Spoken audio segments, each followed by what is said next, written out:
alegria que estamos aqui em mais uma oportunidade para fazer reflexões em torno da obra Fonte Viva. E a lição de hoje é a número 33, Erguer e Ajudar. Vamos rogar aqui aos benfeitores amigos, aos nossos mentores, ao nosso Mestre Jesus, para que nos iluminem, nos auxiliando a sermos fiéis aos ensinamentos do benfeitor Emmanuel trazidos para nós nessa obra de tão grande importância. Bom, vamos lá. Erguer e ajudar. E ela começa com um trecho de Atos dos Apóstolos que diz assim: e ele, dando-lhe a mão, a levantou. É um trecho do capítulo 9, versículo 41. Muito significativa a lição dos Atos, quando Pedro restaura a irmã Dorcas para a vida. Não se contenta o apóstolo em pronunciar palavras lindas aos seus ouvidos, renovando-lhe as forças gerais. Dá-lhe as mãos para que se levante. O ensinamento é dos mais simbólicos. Observamos muitos companheiros a se reerguerem para o conhecimento, para a alegria e para a virtude, banhados pela divina claridade do Mestre, e que podem levantar milhares de criaturas para a esfera superior. Para isso, porém, não basta a predicação pura e simples. O sermão é realmente um apelo sublime do qual não prescindiu o próprio Cristo, mas não podemos esquecer que o celeste amigo se doutrinou no monte, igualmente no monte multiplicou os pães para que o povo esfaimado, restabelecendo-lhe o ânimo. Nós, os que nos achávamos mortos na ignorância e hoje, por acréscimo da misericórdia infinita, já podemos desfrutar algumas bênçãos de luz, precisamos estender o serviço de socorro aos demais. Não nos desincumbiremos, porém, da tarefa salvacionista simplesmente pronunciando alguns discursos admiráveis. É imprescindível usar as nossas mãos nas obras do bem. Esforço dos braços significa atividade pessoal. Sem o empenho de nossas energias na construção do reino espiritual com Cristo na terra, debalde alinharemos observações excelentes em torno das preciosidades da Boa Nova ou das necessidades da redenção humana. Encontrando o nosso irmão caído na estrada, façamos o possível por despertá-lo com os recursos do verbo transformador, mas não olvidemos que para trazê-lo de novo à vida construtiva será indispensável, segundo a inesquecível lição de Pedro, estender-lhe fraternalmente as nossas mãos. Essa foi a lição do nosso benfeitor. Ele traz aqui nessa passagem de Atos dos Apóstolos, esse pequeno trecho em que ele faz referência, quando Pedro é chamado por seus amigos que estavam lá na região para socorrer essa irmã Dorcas. Eles pediram um concurso urgente de Pedro, e Pedro, chegando lá, encontrou-a num estado, que eles descrevem como de morte. E Pedro faz uma comovida oração, rogando a Deus, ao Mestre Jesus, e ela torna a vida. A gente sabe, nós não vamos entrar nesse mérito dessas questões, assim como Jesus fez semelhantes feitos,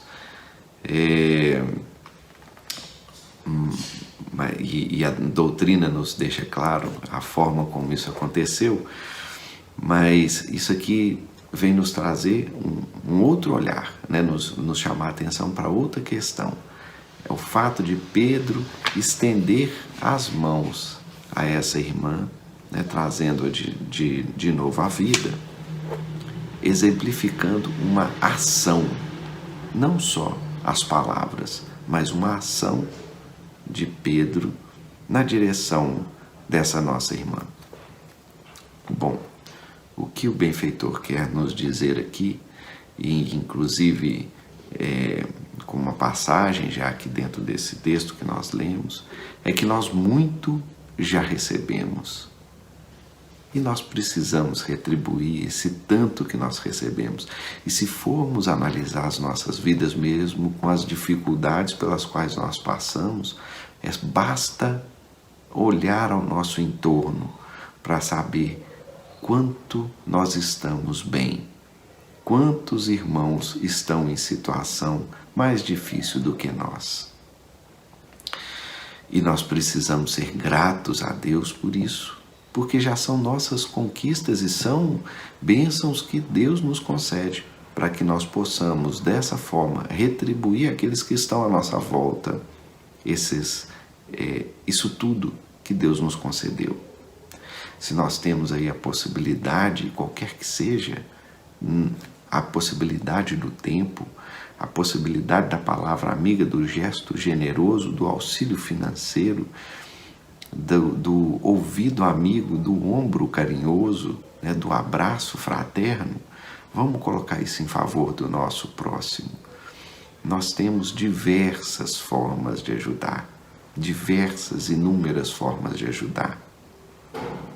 E aqui o benfeitor nos convida para colocarmos em prática tudo aquilo que nós temos em nós. Nós temos possibilidades. Nas nossas casas de oração, nós convidamos os amigos a se juntar a nós para recebermos, para acolhermos aqueles que vêm receber o tratamento espiritual, receber o passe, receber uma palavra amiga, receber os ensinamentos do Evangelho, né? Diversas instituições trabalham com doações, com fornecimento do alimento, com treinamento das pessoas que vêm, carentes que vêm até a casa, para que elas se preparem para voltar ao mercado de trabalho. São tantas formas que temos de ajudar. São diversas, inúmeras formas. Basta a nossa boa vontade. E nós sempre lembramos que quando nós estamos numa situação mais favorável, em que nós dispomos da saúde e do tempo, vamos aproveitá-lo muito bem, porque a vida passa muito rápido. E quando chegarmos lá do outro lado e formos analisar através do nosso exame de consciência, né? Através daquilo que passa ao nosso olhar quando chegamos do outro lado da vida, se não tivermos aproveitado bem o nosso tempo, nós nos arrependeremos profundamente de termos desperdiçado essas bênçãos preciosas que o Senhor nos concedeu. Então, é preciso convivermos com os amigos, é preciso descansarmos, o nosso corpo requer isso, é preciso investirmos no nosso trabalho, que é o que nos sustenta e o que sustenta a nossa família, é preciso investirmos também na nossa família, mas é preciso, além das palavras, né, que a gente aprende com os ensinamentos do Evangelho, com os ensinamentos de tantos benfeitores amigos, além dos conselhos valiosos, a gente precisa das atitudes, de laborar, de trabalhar em favor do próximo. Diversas obras de caridade reclamam o concurso de companheiros, de corações que queiram doar um pouquinho do seu tempo. Pouco conhecimento é preciso. Nós não precisamos ser especialistas em assistência social, nós não precisamos ser especialistas, grandes especialistas em muita coisa. Nós precisamos ser especialistas em boa vontade, em vontade de servir ao próximo e servir ao Cristo. Dessa forma, nós conseguiremos, de fato, cumprir os propósitos da verdadeira caridade, daquela caridade sem exigir nada em troca, a caridade realizada pelo puro reconhecimento de que somos instrumentos do Pai aqui na Terra.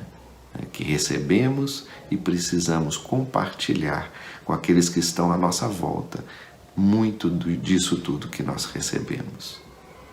Colabore, haja, aproveite o seu tempo em prol da sua família, dos seus amigos, em prol dos irmãos necessitados, em prol das organizações que se reúnem para acolher e para atender aquele carente, aquele perturbado, aquele viciado, aqueles que não têm família, aqueles que estão sofrendo com as doenças, aqueles que estão abandonados nos asilos, os órfãos,